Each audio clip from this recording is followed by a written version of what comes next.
ఆరోగ్యము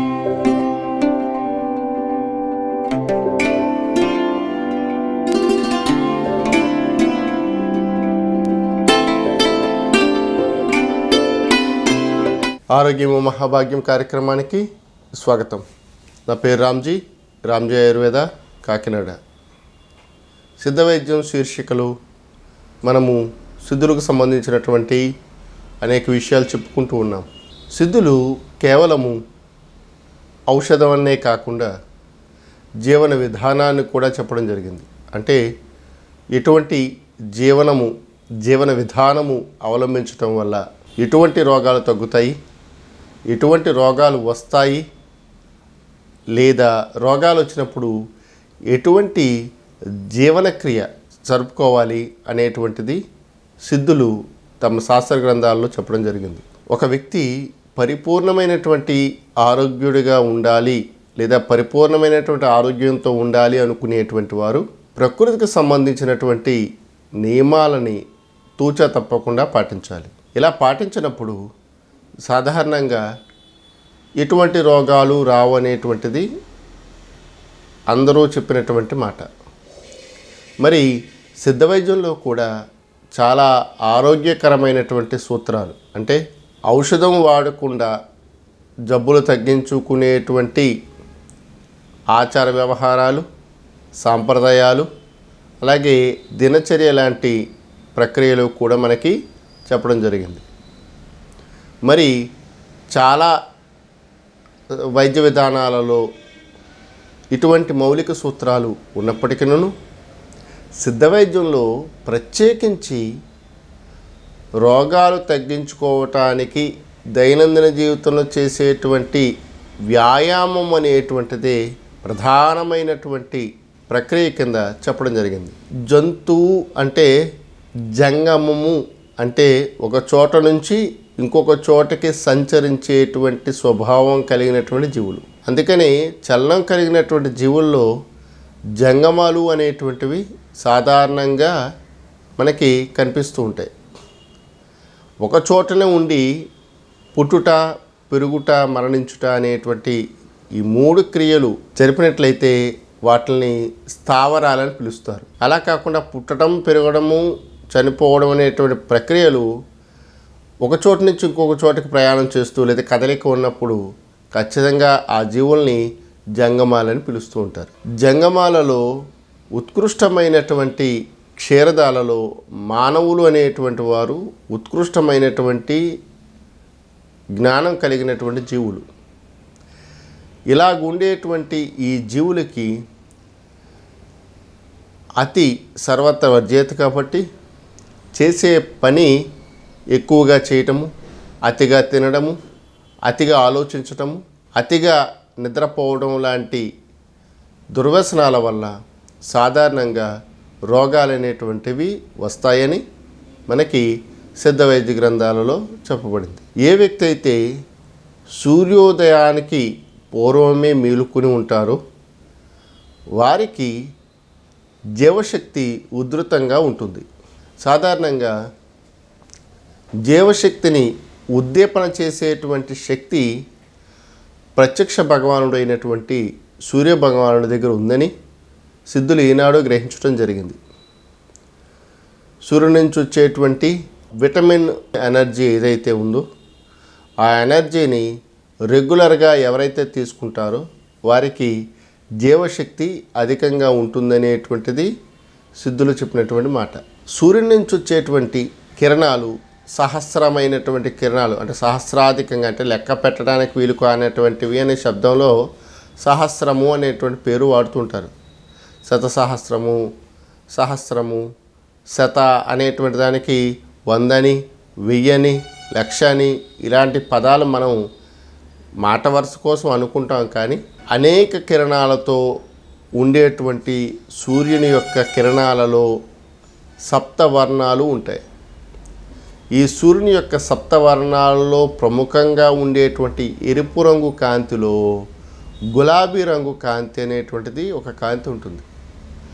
ఈ గులాబీ రంగు కాంతి ఏదైతే ఉందో ఇది సూర్యోదయం అయిన తరువాత కేవలము 15 నుంచి 20 నిమిషాలు టైం మాత్రమే మనకి భూమి మీదకి ప్రసారం అవుతుంది. ఆ టైంలో ఏ వ్యక్తులైతే సూర్యుడికి సంబంధించినటువంటి జపాలు కానీ, హోమాలు కానీ, తపాలు కానీ, మంత్రాలు కానీ ఆ సూర్యుని యొక్క వెలుతురులో తిరుగుతూ ఉంటారో వారికి ఆ సూర్యుని నుంచి వచ్చేటువంటి జీవశక్తి అంది సూర్యుని వల్ల కలిగినటువంటి ఉపద్రవాలైనటువంటి బాధలు కానీ, కర్మలు కానీ విముక్తి కలిగి సూర్య అనుగ్రహం పూర్తిగా ఉంటుంది. అందువల్ల ప్రతి వ్యక్తి కూడా సూర్యోదయానికి పూర్వమే మేలుకోవాలనేటువంటిది సిద్ధులు చాలా సుస్పష్టంగా చెప్పడం జరిగింది. అంతేకాకుండా లేచిన తర్వాత ప్రత్యేకించి దైవస్మరణ అనేటువంటిది, అంటే ఏ వ్యక్తి అయినా సరే దైవస్మరణ అనేటువంటిది చేయాలి. ఆ దైవస్మరణ కేవలము దేవీ దేవతలే కాకుండా గురువులు కావచ్చు, తల్లిదండ్రులు కావచ్చు, ఇష్టమైన వారు కావచ్చు, లేదా ప్రత్యేకించి ఒక మంత్రమో, తంత్రమో, యంత్రమో కూడా కావచ్చు. అటువంటి దైవస్మరణ మనసా వాచ కర్మణ చేసినప్పుడు మనస్సు అనేటువంటిది చాలా శుద్ధంగా ఉండి చేయవలసినటువంటి పని యొక్క స్థితిని అర్థమయ్యేలాగా, సౌలభ్యమయ్యేలాగా చేయటానికి ఈ యొక్క దేవతా జపము లేదా మంత్రజపం అనేటువంటిది సుస్పష్టంగా ఉపయోగపడుతుందని మనకి సిద్ధ వైద్య గ్రంథాల్లో చెప్పబడింది. పర్టికులర్గా ఏ వ్యక్తి అయితే రోజు నియమితమైనటువంటి వ్యాయామం చేస్తూ ఉంటారో వారికి రోగాలను తట్టుకునేటువంటి శక్తి పెరుగుతుంది. అవయవ సౌష్ఠవము, అవయవ పొందిక సవ్యంగా ఉంటాయి. అంటే ఎంత ఉండాలో అంత ఉండటానికి, అంటే ఒక వ్యక్తి యొక్క శరీరంలో ఏ భాగము ఎంత ఉండాలో అంత ఉంటే ఆరోగ్యంగా ఉన్నట్టు. అంతకు మించి ఉన్నా, అంతకన్నా తక్కువగా ఉన్నా సరే ఆ శరీరం ఏదైతే ఉందో అది రోగభూయిష్టమైనదిగా మనం చెప్పుకోవాలి. ఇటువంటి స్థితిని అవలంబించడానికి సాధారణంగా వ్యాయామం అనేటువంటిది ప్రకృష్టమైనటువంటి క్రియ. వ్యాయామం గురించి సిద్ధ వైద్య గ్రంథాల్లో చాలా సుస్పష్టంగా చెప్పడం జరిగింది. యోగాసనాలని, అంతేకాకుండా యోగ సాధనలని, ముద్రలని, వివిధ రకాలైనటువంటి భంగిమలు, వాటికి సంబంధించినటువంటి విషయాలు కూడా మనకి అనేకంగా మనకి సిద్ధ వైద్య గ్రంథాలలో లభిస్తూ ఉన్నాయి. ఏ వ్యక్తి అయినా సరే ఆరోగ్యంగా ఉంటే ధర్మార్థ కామ మోక్షాలనేటువంటి చతుర్వేద పురుషార్థాలను సాధించుకుని ముముక్షత్వం పొందటానికి అర్హతమైనటువంటి శరీర సిద్ధికి ఖచ్చితంగా నియమితమైనటువంటి ఆహార విహారాలు ఖచ్చితంగా చేయాలి. ఏ వ్యక్తి అయితే రోజు ఔషధాలు తీసుకుంటూ ఉంటాడో అతను ఎప్పుడూ సదారోగ్యే. ఏ వ్యక్తి అయితే నియమిత ఆహార విహారాదులు చేయకుండా ఉంటాడో ఆ వ్యక్తి కూడా రోగిష్టివాడే. కాబట్టి రోగాలు రాకుండా ఉండాలి అంటే జీవన శైలి, జీవన విధానము అనేటువంటిది ఒక పర్టికులర్ వేలో మనము ప్రయాణించినప్పుడు, ప్రకృష్టమైనటువంటి విధి విధానాలను అవలంబించినప్పుడు మనకి వచ్చేటువంటి దుఃఖము లేదా రోగం అనేటువంటిది నియమబద్ధంగా ఉంటుంది.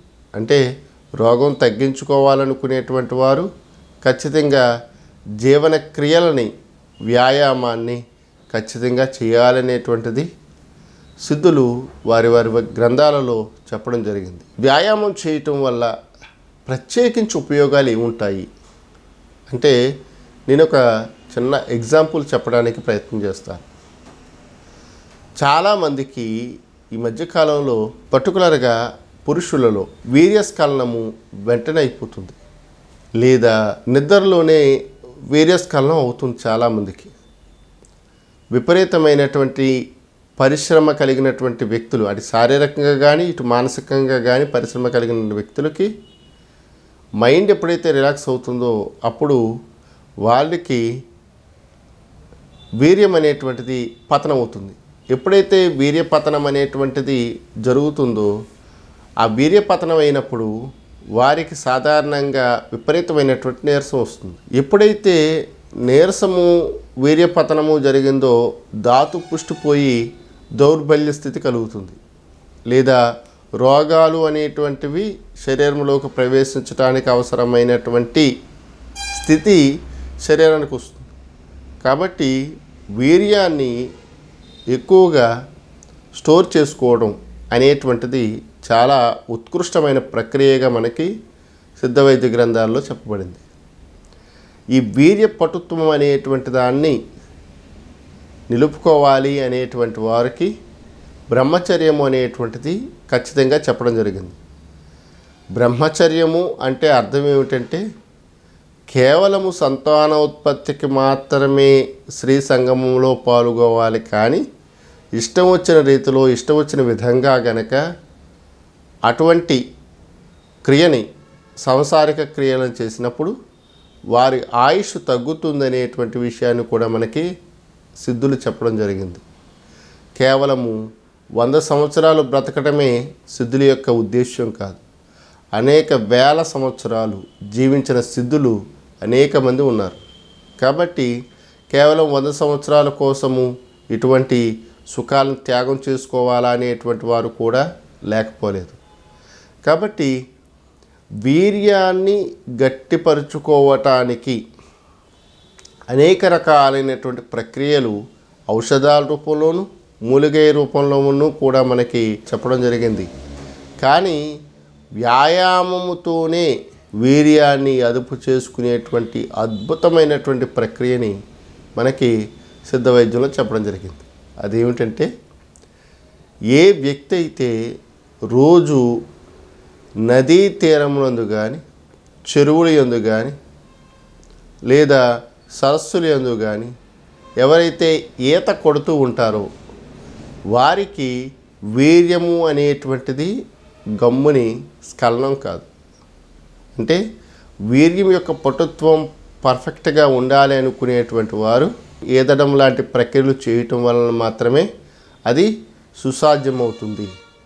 ఈత కొట్టడం వల్ల ఇంకా గొప్ప విషయాలు ఏమిటంటే నరాలకు సంబంధించినటువంటి వాత రోగాలు ఏవైతే ఉన్నాయో ఆ వాత రోగాలన్నీ పోతాయి. అంతేకాకుండా శరీరము స్థూలంగా ఉండేటువంటి వారికి లఘుత్వం ఏర్పడుతుంది. కాబట్టి వీర్యము అనేటువంటిది ఎప్పుడైతే పుష్టిగా తుష్టిగా ఉంటుందో అప్పుడు శరీరానికి సంబంధించినటువంటి లఘుత్వం వల్ల అనేక సంవత్సరాలు ఆరోగ్యవంతంగా నిరోగిగా అంటే ఎటువంటి రోగాలు లేకుండా జీవించటానికి అవకాశం ఉంటుంది. ఆరోగ్యము అనేటువంటి దానికి మన నడవడికే ప్రధానమైనటువంటిది.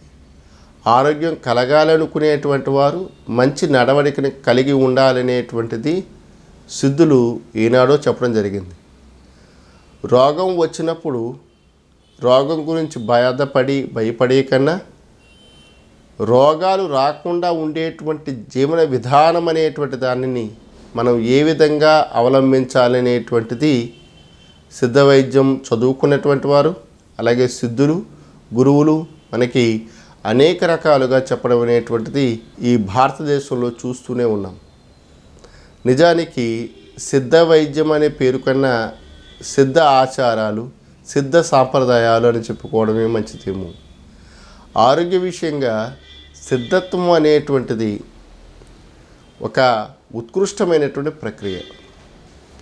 ఈ ప్రక్రియని ప్రతి ఒక్కరూ కూడా నియమబద్ధంగా పాటించినప్పుడు వారికి ఎటువంటి రోగాలు రాకుండా చాలా అద్భుతమైనటువంటి ఆరోగ్యకరమైనటువంటి జీవనం వారి సొంతం అవుతుందనేటువంటిది సిద్ధులు చెప్పినటువంటి మాట. ప్రతి ఒక్కరికి ఉదయం సూర్యోదయానికి పూర్వము లేవాలని ఉంటుంది, కానీ పని ఒత్తిడి వల్ల చేసేటువంటి యాంత్రిక యుగంలో ప్రతి ఒక్కరూ కూడా ఏ షిఫ్ట్లో ఏ టైంలో వారు ఉద్యోగాలు వ్యాపారాలు చేయాలో తెలియనటువంటి యాంత్రిక యుగంలో యాంత్రిక కాలంలో మనం సంచరించటం వల్ల మన యొక్క టైంని సరిగ్గా యూటిలైజేషన్ అనేటువంటిది చేసుకోకపోవడం వల్ల శారీరకమైనటువంటి మానసికమైనటువంటి ఆత్మపరమైనటువంటి రోగాలని ఈనాడు అనేక మంది అనుభవిస్తూ ఉన్నారు. మానసిక వ్యాధికి మందు లేదు అనేటువంటిది ఆర్యులు చెప్పినటువంటి మాట. అంటే మనోవ్యాధికి మందు లేదు అని. ఆ మనోవ్యాధికి చిత్తాన్ని ఏ విధంగా అదుపు చేసుకోవాలి, ఎటువంటి దైవస్మరణ, నామజపము లేదా గురుజపము అనేటువంటి చేయటము, లేకపోతే చంద్రుడికి సంబంధించినటువంటి జపతప హోమాలు, అనేక రకాలైనటువంటి ప్రక్రియలు. అంటే మనకి ఏ విషయంగా మనం బాధపడుతున్నామో ఆ విషయానికి సంబంధించినటువంటి నివృత్తి మంత్ర తంత్ర యంత్రాలు, ఔషధాలు, అలాగే అనేక రకాలైనటువంటి వ్యాయామాలు కూడా మనకి సిద్ధవైద్య గ్రంథాలలో చెప్పడం జరిగింది. పర్టికులర్గా చాలామంది ఫలానా వ్యాధికి ఫలానా మందు అనేటువంటిది చెప్పడం కూడా మనం చూస్తూ ఉంటాం. నిజానికి ఔషధము అనేటువంటిది ఫలానా అని ఉండదు. ఇప్పుడు కర్మను బట్టి, గుణాన్ని బట్టి ఔషధ నిర్ణయం ఉంటుంది. రోగం యొక్క స్థాయిని బట్టి మోతాదు ఉంటుంది. కాలం యొక్క స్థితిని బట్టి, మందు యొక్క స్థితిని బట్టి అనుపానం ఉంటుంది. కాబట్టి ఇమిద్దముగా దీనికి ఇదే అనేటువంటి గుడ్డిగా మాత్రము సిద్ధ వైద్యం ఉండదు. అంటే కాలాన్ని బట్టి, అవసరాన్ని బట్టి, రోగాన్ని బట్టి, వయసును బట్టి ఇచ్చేటువంటి మందు యొక్క అనుపానం కానీ, తీసుకునే పద్ధతి కానీ, చేసేటువంటి ప్రక్రియ కానీ మారిపోతూ ఉంటుంది. కాబట్టి సిద్ధ వైద్యం అనేటువంటిది ఒక సంక్లిష్టమైనటువంటి వైద్య విధానం. ఏదో 1-2 యోగాలు తెలుసుకున్నంత మాత్రాన సిద్ధ వైద్యంలో ప్రావీణ్యత అనేటువంటిది రాదు. అనేక రకాలైనటువంటి శాస్త్రాల యొక్క పరిశోధన, పరిశీలన చేసిన తర్వాత సిద్ధ వైద్యానికి సంబంధించినటువంటి విషయాలు తెలుసుకున్నప్పుడు సిద్ధ వైద్యం అనేటువంటిది మనకి అపూర్వంగా, మహాజ్ఞానంగా మనందరికీ కూడా అర్థమవుతుంది. కాబట్టి సిద్ధ వైద్యానికి సంబంధించినటువంటి వాళ్ళు కనిపించినప్పుడు నమస్కారం చేయటము, అంతేకాకుండా వారి యొక్క ఆశీర్వాదం తీసుకోవటం వల్ల మనకి అపారమైనటువంటి ఆయుష్, జ్ఞానం కలుగుతుందనేటువంటిది నా యొక్క అభిప్రాయం. ఏది ఏమైనప్పటికీ గురువుల్ని, సిద్ధులని, సాధువులని ఎల్లప్పుడూ మనం సేవిద్దాము. వారి యొక్క జ్ఞానాన్ని, ఆ జ్ఞాన భాండాగారంలో ఉండేటువంటి ఆరోగ్య రహస్యాలని సులభంగా సరళీకృతం చేసినటువంటి ప్రతి సిద్ధుడికి నమస్కారం చేస్తూ, మరి ఈరోజు మన ఎపిసోడులో ఒక ప్రత్యేకమైనటువంటి చిట్కా చెప్పుకోవాలి కదా. ఆ చిట్కా ఏమిటంటే, ఎలాగ ఉండటం వల్ల రోగాలు రాకుండా ఉంటాయి అని చెప్పుకోవటానికి ఒక చిట్కా ఏమైనా ఉందా? అంటే ఏమి చేయటం వల్ల రోగాలు రాకుండా ఉంటాయి, ఎటువంటి విధి విధానాన్ని ఆచరించటం వల్ల ఎటువంటి రోగాలు రాకుండా ఉంటాయో చెప్పేటువంటి చిట్కా ఏదైనా ఉందా అంటే, మనకి అనేకమైనటువంటి చిట్కాలను చెప్పారు. అంటే రోగాలు రాకుండా ఉండటానికి, వచ్చిన రోగాలు కూడా తగ్గటానికి ఎటువంటి ప్రక్రియలు చేయాలో సిద్ధ వైద్యంలో చెప్పడం జరిగింది. మరీ ముఖ్యంగా ఆహార వ్యవహారాలకు సంబంధించినటువంటి ఒక చిట్కాని వాళ్ళు చెప్పారు. అది ఈరోజు మనం చూద్దాం. ఎవరైతే రాత్రి భోజనంలో గోరువెచ్చని పాలుతో ఆహారం తీసుకుంటూ భోజనం అయిపోయిన తర్వాత దోరగా వేయించినటువంటి కరక్కాయ పొడిని ఒక 500 మిల్లీగ్రాము వరకు రోజు రాత్రులు తీసుకుని ఉదయము సరిపడినటువంటి చన్నీళ్ళు, అంతేగాని ఫ్రిడ్జ్లో పెట్టిన నీరు కాదు. చన్నీరు అంటే ఏ రోజు నీరు ఆ రోజు తీసుకున్నటువంటి నీరు, నిలవ ఉంచిన నీరు అనేటువంటిది తాగకూడదు. అది మలిన సంబంధమైనటువంటిది. కాబట్టి స్వచ్ఛమైనటువంటి శీతల జలము అనేటువంటి దాన్ని సాధారణంగా ఎవరైతే తీసుకుంటూ ఉంటారో వారికి ఎటువంటి రోగాలు రావు. డాక్టర్ అవసరమే లేదు. అంటే ఏమి చేయాలి? రాత్రి పాలన్నం తింటూ పడుకునే ముందు దోరగా వేయించినటువంటి కరక్కాయ పౌడర్ తీసుకుంటూ ఉదయం లేచిన వెంటనే ఎవరైతే సరిపడినటువంటి చన్నీలని పానం చేస్తుంటారో వారికి డాక్టర్తో పని లేదు, ఎటువంటి రోగాలు వాళ్ళకు రావు అనేటువంటి విషయాన్ని సిద్ధులు చాలా చిన్న సూత్రంగా, జీవన సూత్రంగా, ఆచార వ్యవహారాలు సంప్రదాయాలు ఉండేటువంటి ఒక చిన్న విషయాన్ని చాలా సుస్పష్టంగా చెప్పడం అనేటువంటిది మనము సిద్ధ వైద్య గ్రంథాలలో చూడవచ్చు. ఇటువంటి అనేక విషయాల్ని మనకి సిద్ధ వైద్య గ్రంథాలలో చెప్పడం జరిగింది. కాబట్టి సిద్ధులు చెప్పినటువంటి ప్రతి విషయాన్ని తూచ తప్పకుండా ఎవరైతే పాటిస్తూ ఉంటారో వారికి ఎటువంటి పరిస్థితుల్లో అనారోగ్యం అనేటువంటిది రాదు. సాధారణంగా నీళ్లు తీసుకునేటప్పుడు ఆరోగ్యం కోసం తీసుకోవాలనుకునేటువంటి వారు చన్నీళ్ళు మాత్రమే తీసుకోవాలి. వేడి నీరు తీసుకోవాలంటే ప్రత్యేకంగా కొన్ని నియమ నిబంధనలు ఉన్నాయి.